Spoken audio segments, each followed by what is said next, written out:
sa matigas, nakakangalay, tapos may mga langgam. Hindi na siya langgam, ha? Antik yun.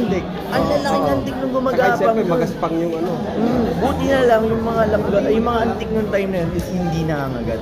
So, kahit pa paano, thankful kami kay Lord na hindi kami na-istorbo masyado.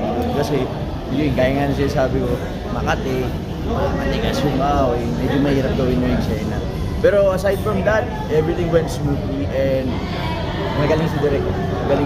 Wow, sir. Tapos ito pa sir, ano, siyempre magiging proud sa'yo yung mga tricycle toda. So yung mga toda dyan, batiin na natin sir kung anong toda meron sila.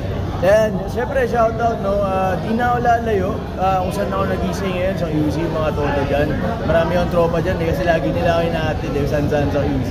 Shoutout sa inyo and sana mag-subscribe din kayo sa Viva Max pag napanood nyo doon, no. And siyempre sa Bulacan na rin, sa Malolos, Bulacan. Ayan, shoutout din, marami rin tayong tropa dyan.